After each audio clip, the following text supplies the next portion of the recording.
What's going on, guys? It's been a little while. I recently had surgery done on my nose and I haven't been able to record because of it. In fact, it still really sucks, but regardless, we have a new box coming out in 2 days, so I basically need to be getting these videos out. So we're going to be starting off doing our deck profiles. If I do sound weird, it's because my nose is all messed up. But yeah, the profile we're going to be starting with today is the Imperial Daughter deck list. I'm going to try and get the other two OTT decks out, being Coco and Magus, and we'll see how those go in a little bit. But yeah, so starting with the Imperial Daughter deck list, we're going to kick things off with the grade zeros. Of course, we're starting with Lozenge Magus. You have the image rare if you're looking for that available now.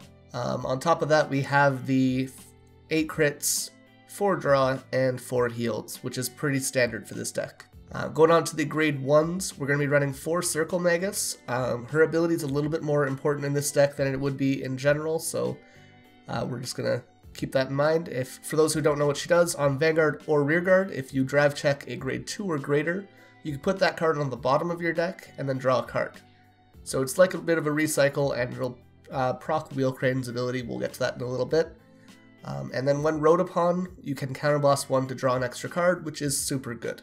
So this is just a good card in general, and yeah.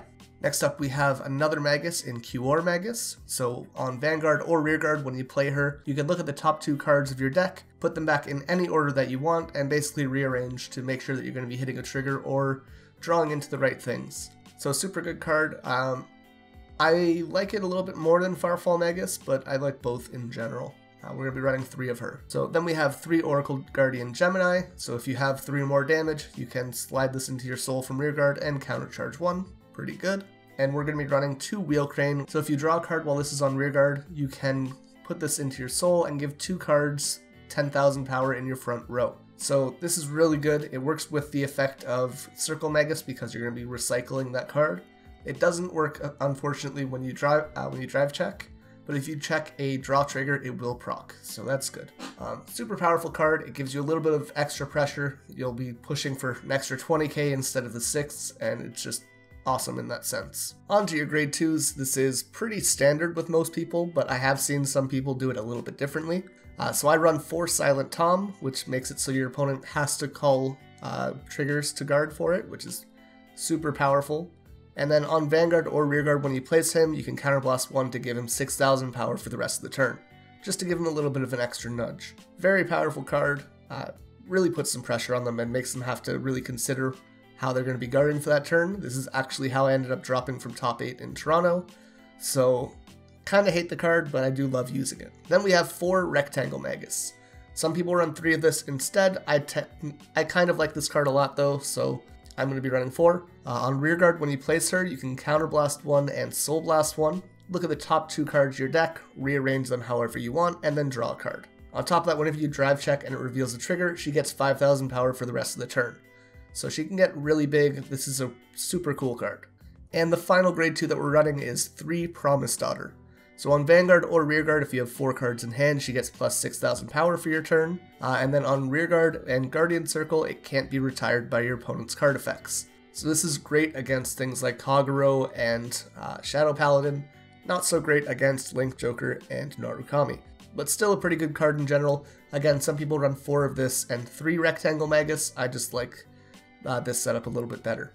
And finally, onto the grade 3s, we're going to be running 4 CEO Amaterasu, which allows you to, once per turn, counterblast 1, draw a card, and then choose if you want the top card of your deck to remain on the top or put it at the bottom. And then whenever you look at the top card of your deck during your turn, which will proc with Rectangle Magus, QR Magus, and CEO's ability, as well as Deer, you can give this unit 5,000 to the end of the turn. The main grade 3 that we're going to be running is 4 Imperial Daughter. So when you place this on Vanguard, you can counterblast 1 and then look at the top 2 cards of your deck. 1 goes back to the top of the deck, and then the other goes to either your hand or your soul. Then if you're riding this onto a grade 3, it gets 15 in a crit, which is pretty powerful. This is just as strong as it used to be, if not stronger, so good card. It also has the extra ability that on Vanguard, once a turn, you can Soul Blast 1 and give another unit 6,000 power, which is, you know, fine. It allows you to top things up a little bit just to get over some big numbers. And finally, the last card we run is 2 copies of Victorious Deer. So for those of you who don't know, On Vanguard and Rearguard once a turn, you can Soul Blast 2 grade 3s, discard a card from your hand, and then look at 7 cards from the top of your deck, put 2 crits from those 7 on top of the deck, and put the rest in the bottom after you shuffle them. So that's super good on its own. You're already basically stacking 2 crits on top of your deck, but after that, 6 Rearguards on your field get 10,000 power. So good. This is an insanely powerful card. Some people run 3 of it, however, I like to run 2 and 4 CEO, just to make the early game of the deck a little bit more consistent. I definitely don't think that running 3 is a bad choice. I just like the little bit of early protection and early consistency because early games when this deck struggles. But yeah, this is a great deck, super fun to play, very powerful, and has very few things that actually prey on it. There are some Excel decks which will be an issue. I think Great Nature might cause this to struggle a little bit, but overall, you can push back with just as much pressure as most decks, and you're probably going to win most games playing this. So yeah, with all that being said, this has been Miracle Trigger. A big thank you to my patrons, Decimus and Akiwaza.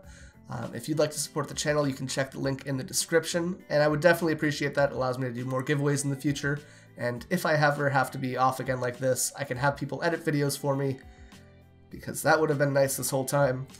But overall, thank you guys so much for watching. I'm going to go get the other 2 Oracle Think Tank videos done, so I will see you in probably half hour to an hour.